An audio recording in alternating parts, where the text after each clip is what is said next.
कदापि ये अर्थ नहीं कि आप कभी सामना नहीं कर सकते। यीशु से सामना किया था, उन्होंने लोगों का सामना किया, उन्होंने मुद्दों का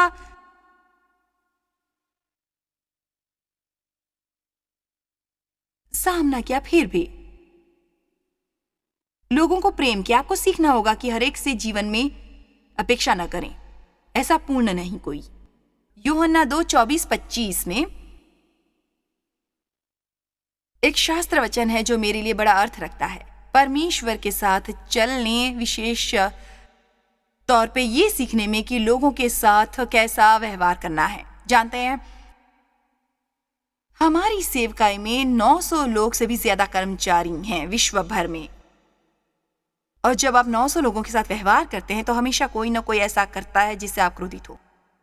अगर आप 3 लोगों के साथ व्यवहार करते हैं, वहां भी अक्सर कोई ना कोई ऐसा कार्य कर रहा होता है। आप में से कितने लोग सहमत हैं कि लोगों के साथ शांतिपूर्ण रहने, प्रेम पूर्वक रहने और क्रोध रहित रहने में आपको प्रयास करना चाहिए? इसीलिए हम सबको इस संदेश की जरूरत है। परंतु यीशु ने अपने आप को उनके भरोसे पर नहीं छोड़ा। वो अपने शिष्यों के बारे में बात कर रहे हैं, क्योंकि वो सबको जानता था। वो ये नहीं कहते कि उन्हें उन पर विश्वास नहीं था, वो कहते हैं मैंने अपने आप को उनके भरोसे पर नहीं छोड़ा। इससे पता चलता है कि उन्होंने उन्हें कोई आशा नहीं दिलाई थी, केवल कहा था आप लोग मेरे हितैषी हैं और हम साथ में बाहर जाएंगे, मैं आपको कुछ भी बता सकता हूँ और विश्वास करता हूँ और आप कभी मुझे आहत न करेंगे और न ही मुझे निराश करेंगे। उन्होंने वो नहीं किया था। क्यों? क्योंकि वो सबको जानते थे। आयत 25, उसे आवश्यकता न थी कि मनुष्य के विषय में कोई गवाही दे, क्योंकि वो आप ही जानता था कि मनुष्य के मन में क्या है। मुझे ये पसंद है। जानते हैं, मेरे विचार से यदि आप नया काम शुरू कर सकते हैं और अपने आप से थोड़ी बात करते हैं जाकर ये कहने से पहले, क्या जानते हैं ये धंधा सही नहीं होगा, मेरा बॉस सही नहीं होगा, मैं भी सही नहीं हूं, इसलिए मेरे विचार से मैं हर रोज जाऊंगा और दयापूर्ण व्यवहार रखूंगा। देखिए, आपको अपने दिमाग को केंद्रित करना होगा। यह हमारे लिए इतना आशापूर्ण है कि अगर हमारी गलत अपेक्षाएं न हो, क्योंकि अगर गलत अपेक्षाएं हैं तब आप अपने आप को धकेल रहे हैं सही प्रकार की पीड़ाओं और व्यवता की ओर। दुनिया में शायद आप आखिरी इंसान होंगे जो मुझे आहत करेंगे। खैर, देखो, आपकी अपेक्षा गलत थी, क्योंकि अगर आप बाहर घूमते हैं किसी के साथ लंबे समय तक, तो आपको उनकी कोई ऐसी बात सुननी पड़ सकती है जो आपको पसंद नहीं। कम समय के लिए तो कोई भी खड़ा हो सकता है, पर जब चलना हो तो उस दिन के बाद, दिन के बाद, दिन के बाद, दिन के बाद, दिन के बाद, दिन के बाद, दिन के बाद, छोड़िए भी चलिए, शायद पौलुस ने कहा था, प्रभु और कितनी बार।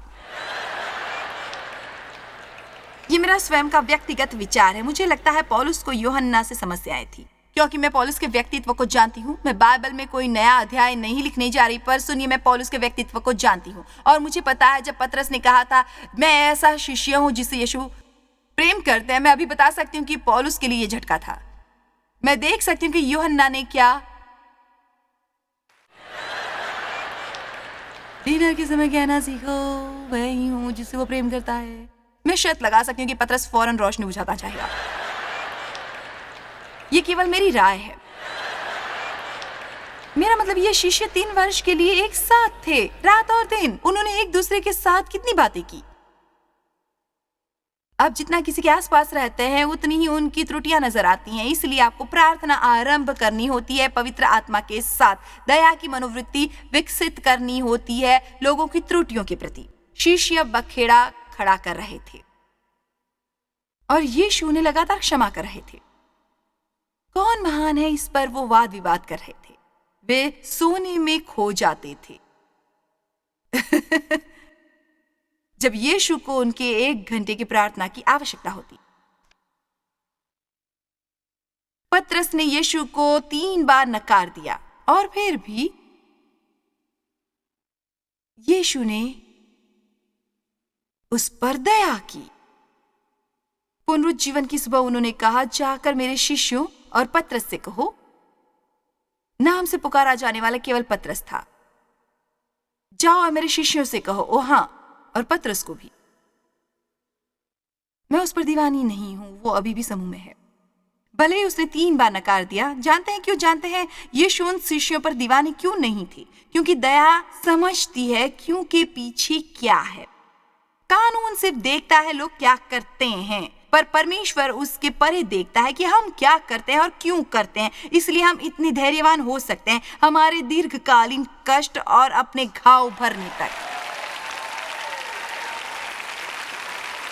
परमेश्वर ने काफी समय से काफी सारे काम मुझ पर छोड़ रखे थे, क्योंकि उन्हें मालूम था कि मैं कैसे बड़ी हुई थी और कैसा व्यवहार हुआ था मेरे साथ, और उन्हें मालूम था मेरा हृदय पवित्र है, परंतु दुर्व्यवहार के कारण मेरी एक शारीरिक समस्या थी। यीशु समझ गए शिष्यों में भय मौजूद है। पतरस में भय था, उसे लोगों से भय था, सब में भय था।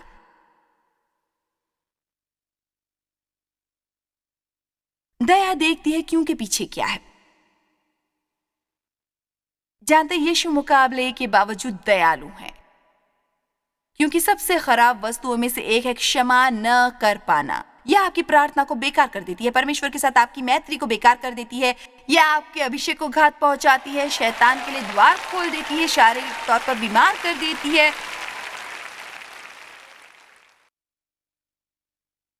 और अगर आपके जीवन में समस्या है और आप उनसे छुटकारा पाने के लिए प्रार्थना कर रहे हैं, कृपया अपने मन को जांचें और अपने आप से पूछें कि आप किसी पर दीवाने हैं।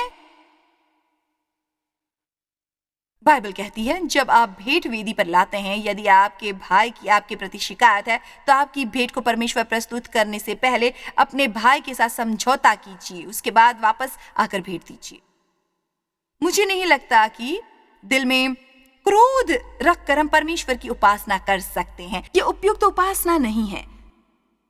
मुझे प्रथम पंक्ति पर खड़े रहना याद है जब देव और मैं गिरजे में थे, जिसमें हम कई वर्षों तक गए, जहां से हमारी सेवकाई शुरू हुई थी, और वो सेवकाई कोई खास प्रारूप नहीं ले पाई थी। मैं कुछ होम बाइबल स्टडीज कराती और गिरजा जाने से आनाकानी करती थी। मेरा कहने का अर्थ यह है कि शैतान आपके जीवन से भी शुरुआत कर सकता है, और ज्यादातर तब होता है जब आप वचन सुनना शुरू करने वाले होते हैं, क्योंकि वो चाहता है आपके अंदर कुछ अफरा तफरी मची हो ताकि आपको कुछ भी हासिल न हो। आप वहां बैठे रहे, गिरजे की मुस्कान पर चिपकाए हुए और मुस्कुराते हुए लोगों को अभिवादित करें और कहे कि आप अच्छा कर रहे हैं, परमेश्वर की स्तुति करो, और जबकि अंदर ही अंदर आप ऐसे करते हैं जैसे कि बहुत अच्छा सब कुछ चल रहा है, अंदर बहुत बुरा होता है और आप सोचते हैं ये कुछ अच्छा कर रही है, मुझसे अच्छा कर रही है, जबकि मुझे उसकी जगह होना चाहिए। और ऐसे ही विचार लेकर हम मन से बाहर निकलते हैं, गिरजा से बाहर निकलते हैं और घर जाते हैं।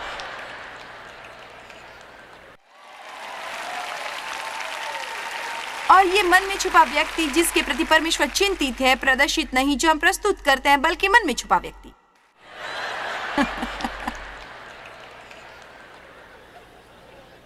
प्रभु यीशु मदद करो। आपका फायदा उठाने वालों की चिंता बंद कर सिर्फ परमेश्वर का आदेश माने, उसे अपना प्रमाणक बनाइए, उसे अपने शत्रुओं से निपटने दीजिए। परमेश्वर हमारा प्रमाणक है। यदि हम अपनी स्वयं की देखभाल करते रहे तब वो हमारी देखभाल करेगा। चलिए, भी आप अपने बॉस के दीवाने हैं। क्या आप उस व्यक्ति से शुद्ध है जिसे पदोन्नति मिल गई, जिसके हकदार आप थे?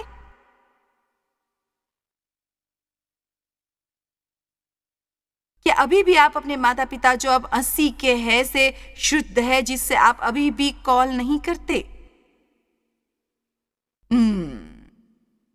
मुझे वहां आने को बाध्य न करें।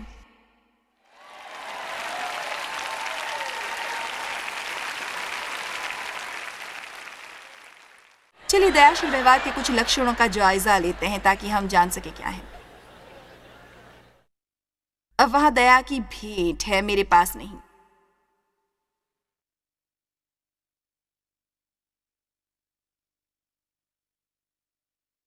मेरे पास फिर भी सुधार की भेंट है।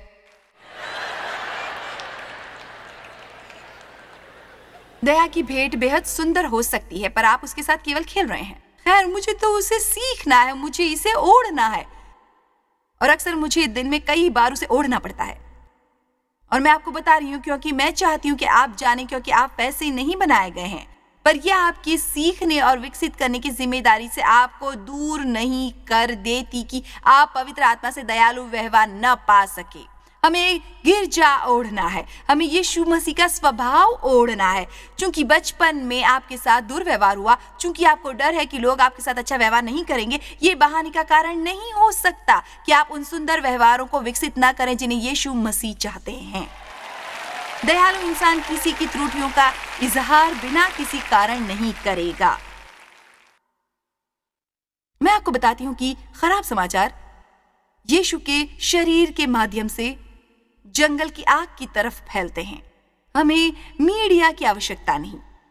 मेरा मतलब यदि कोई प्रचारक कहीं से भी कुछ करता है, मेरा मतलब हर एक उसे एक हफ्ते के भीतर जान जाएगा, पर अच्छा समाचार इतनी जल्दी नहीं फैलता। इस क्रूर शैतानी चीज से परमेश्वर घृणा करता है।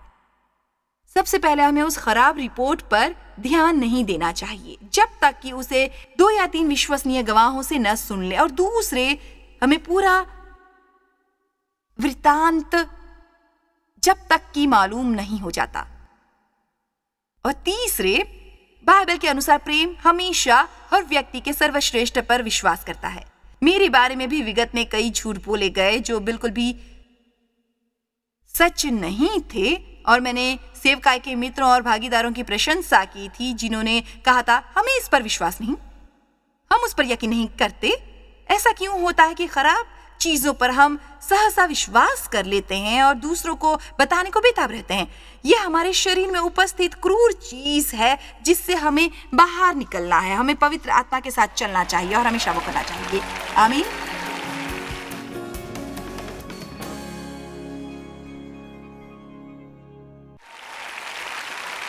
तो पत्रस 4:8 कहता है, प्रेम ढांपता है। नीति वचन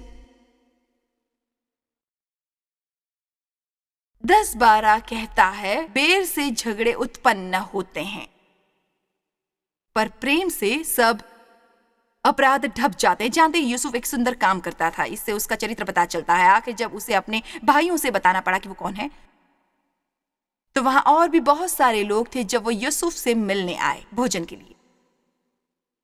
और मैं नहीं जानती कि आपने कभी इस पर ध्यान दिया है या नहीं, परंतु उसने हर एक को कक्ष छोड़ने को कहा अपने भाइयों से उस चीज के बारे में बात करने से पहले। जानते हैं क्यों? ताकि उसके बारे में कोई और न सुने। ये एक सुंदर व्यवहार की मिसाल है। ठीक है, अब मैं आपको ले चलती हूँ उत्पत्ति 9:18 से आरंभ करते हैं। मैं प्रार्थना करती हूँ जैसे ही अगली आयतों के अंश पढ़ें तो इसके जरिए परमेश्वर का थोड़ा सा डर हम में आए, क्योंकि हमें जरूरत है परमेश्वर की ओर श्रद्धा भय डर की।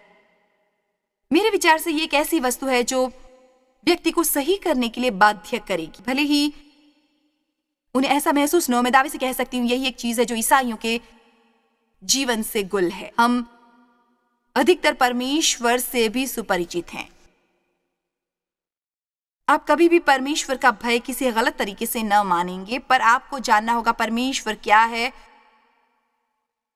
और जो वो कहता है, जो करता है। यदि वो कहता है कि वो आपको आशीष देगा तो वो देगा। अगर वो कहता है कि आप फला चीज न करें तो न करें, तो उसका फल आप जरूर पाएंगे। जो भी लिखी गई है वो नैतिक सुधार के लिए लिखी गई है। ये केवल एक छोटी पुस्तक नहीं जिसमें किसी ने अच्छी कहानियां लिख दी हों। ये चीजें हिदायत के लिए नहीं, हमारे नैतिक सुधार के लिए है, कुछ सीखने के लिए है।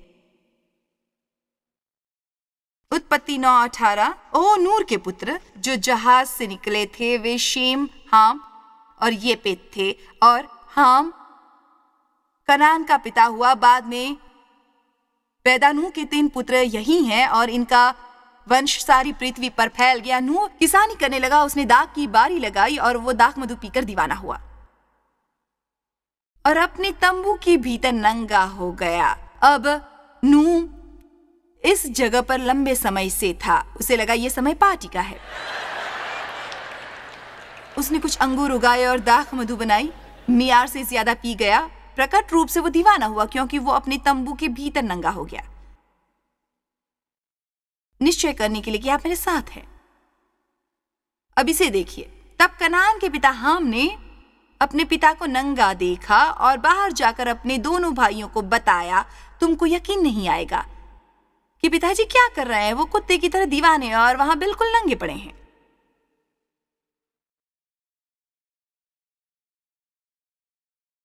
तब शेम और यपेत दोनों ने कपड़ा अपने कंधे पर रखा। कितना सुंदर है ये। दोनों ने कपड़ा अपने कंधे पर रखा और पीछे की ओर उल्टा चलकर अपने पिता के नंगे तन को ढांप दिया, और वे अपना मुख पीछे किए हुए थे, इसलिए उन्होंने अपने पिता को नंगा नहीं देखा। अब देखिए, जब नूह का नशा उतर गया तब उसने जान लिया। जब नूह का नशा उतर गया तब उसने जान लिया कि उसके छोटे पुत्र ने उसके साथ क्या किया है। इसलिए उसने कहा, कनान शापित हो, वो अपने भाई बंधुओं के दासों का दास हो। फिर उसने कहा, शे का परमेश्वर यीशु धन्य है और कनान देश का दास हो, और आप परमेश्वर येपेत के वंश को फैलाएं और वो शेम के तंबुओं में बसे और कनान उसका दास हो। और कितना सरल हो सकता है ये। मुझे मालूम है ये पुराना धर्म नियम है, परंतु पुराना धर्म नियम नए से दूर नहीं आता। नए धर्म नियम से क्या होता है? मेरे विचार से कृपा के बारे में लोग स्पष्ट नहीं है। कृपा बहाना नहीं है जीवन को लापरवाही से जीने या पापमय जीवन जीने का। कृपा पवित्र आत्मा की शक्ति है वो पूरा करने के लिए जो परमेश्वर करने को कहता है आसानी से, क्योंकि हमें देह के कर्म द्वारा नहीं मिलती, बल्कि परमेश्वर को बुलावा है हमारा सहयोगी बनने का, ताकि वो अपनी शक्ति और ताकत द्वारा हमसे वो चीजें करवा सके। कभी मत सोचना कि कृपा मात्र कृपा है। जानते हैं कृपा कृपा कृपा है। मेरे लिए कृपा बड़ी चीज है, मुझे कृपा से प्रेम है, पर कभी कभार मैं चिंतित होती हूँ जब लोग ये सोचते हैं इसका मतलब है कि वो कुछ भी कर सकते हैं। जानते, जब हम नए समुदाय में रहते हैं वो कृपा है। कृपा एक बहाना नहीं है जीवन को लापरवाही और पापमय ढंग से जीने का कि परमेश्वर उसको अनदेखा कर देगा। कृपा शक्ति है अपने घुटनों पर झुककर कहने की, परमेश्वर मैं वही करूंगा जो तू चाहता है। मैं अक्षभ्यता के बिना जीना चाहता हूँ, मैं कड़वाहट के बिना जीना चाहता हूँ और मैं इसे अपने आप नहीं कर सकता, परंतु परमेश्वर अगर मुझ पर कृपा करते हैं, अगर आप मुझे अपनी दया से नवाजते हैं, तो मैं भी दूसरों पर कृपा और दया कर सकूंगा। पर यदि आप मदद करें तो और कभी क्रोध नहीं करूंगा, मैं दीवानापन नहीं करूंगा, मैं कभी नाराज नहीं होऊंगा, मैं कभी बुरा नहीं मानूंगा। आपने कहा था दया पाना है तो पाऊंगा। आमीन।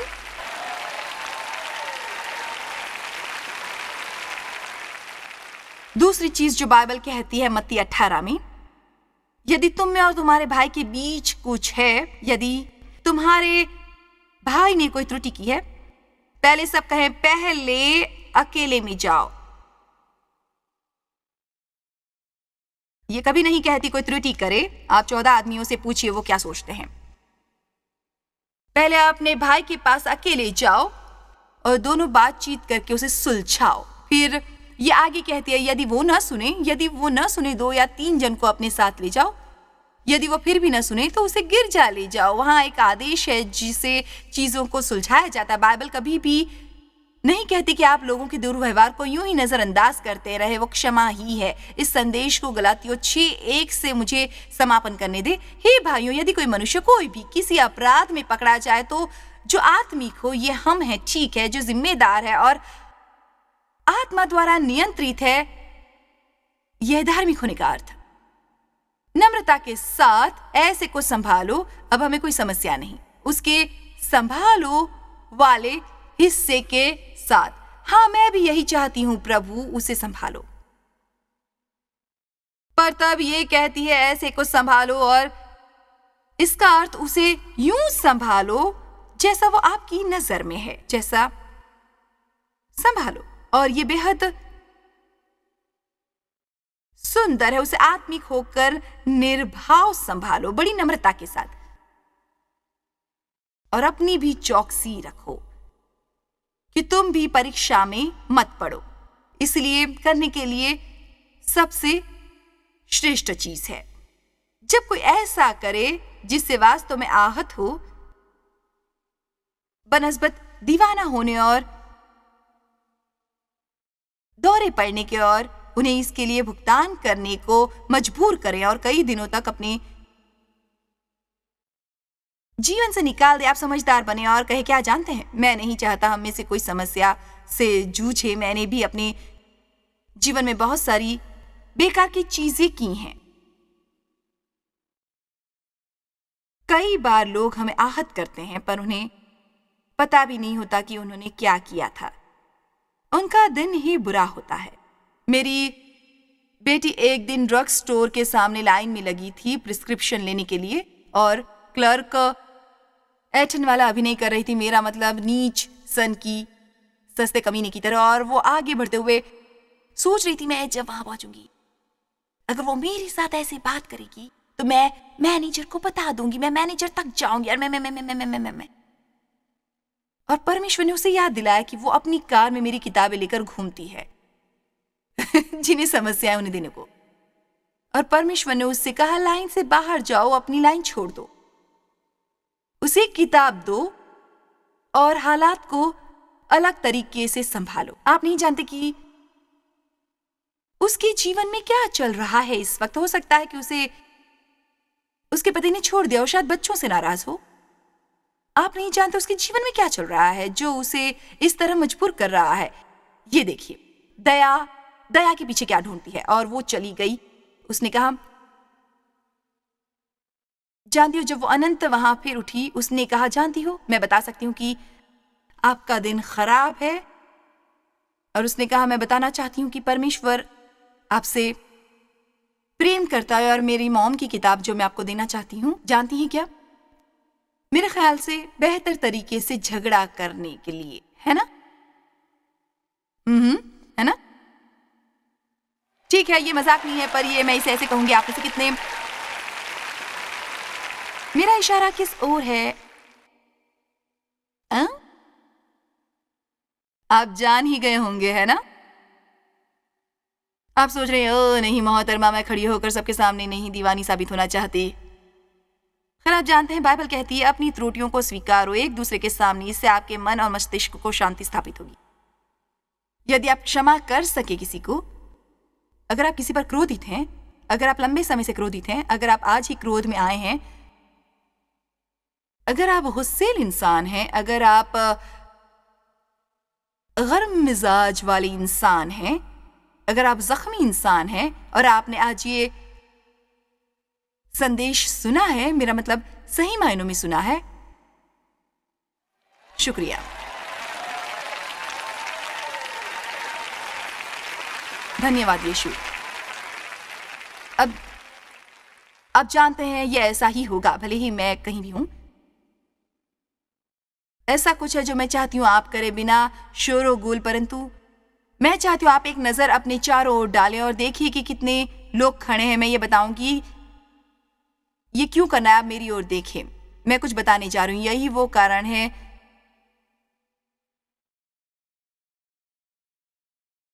कि गिरजी हमें कोई अधिकार नहीं, हमें से प्रत्येक को जिम्मेदारी लेनी शुरू करनी होगी गिरजे का प्रतिनिधि बनने की, जो कि वो चाहता है ताकि उसका काम पूरा हो सके। आमीन। हम में से प्रत्येक, पिता मैं यीशु के नाम से प्रार्थना करती हूं कि यहाँ के हर एक व्यक्ति को नई शुरुआत मिले। प्रभु, मुझे यकीन है कि इन्होंने तेरे वचन सुने हैं, पर मैं जानती हूँ कि वे घर जाकर ये नहीं जान पाएंगे और ये उन्हें जानना आवश्यक है। वे ये नहीं कर सकते सिर्फ इसलिए कि उन्होंने करने का निश्चय किया है। उन्हें जाकर अध्ययन करना है, उन्हें जाकर प्रार्थना करनी है, उन्हें दया का चोला पहनना है। मैं भगाती हूँ शैतान को यीशु के नाम पर। मैं भगाती हूँ कहले पिशाच को। मैं भगाती हूँ सारी कड़वाहट, नफरत, अक्षमा और क्रोध को, और प्रार्थना करती हूँ प्रभु, हम सिर्फ और सिर्फ बनना चाहते हैं बिल्कुल आपकी तरह।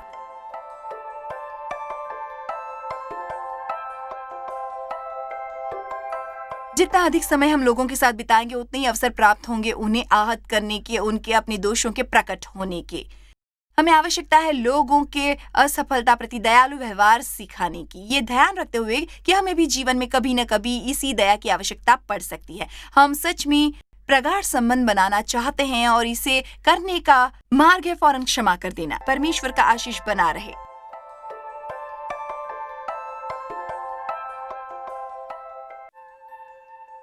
जॉय स्माइल मिनिस्ट्रीज में आप हमारे लिए कितने अहम हैं, इसका आपको अंदाजा नहीं। हम आपके आभारी हैं और हम धन्यवाद करते हैं अपने सब मित्रों और सहयोगियों का कि उन्होंने इस विश्वव्यापी सेवकाई को संभव बनाया। मिलकर हम भूखों को खिला रहे हैं, गरीबों को पहना रहे हैं और कई देशों में सुसमाचार पहुंचा रहे हैं। कृपया हमसे संपर्क करें या विजिट करें jmmindia.org पर। आज ही अपनी प्रार्थना के अनुरोध बताने के लिए, हमारे साधनों के बारे में और जानकारी और जॉयस की सभाओं का शेड्यूल जानने के लिए और हमारे सहयोगी बन जाएं दुनिया भर में मसीह का प्रेम बांटने के लिए। ये कार्यक्रम जॉय स्माइल मिनिस्ट्री के मित्रों और पार्टनर्स द्वारा प्रायोजित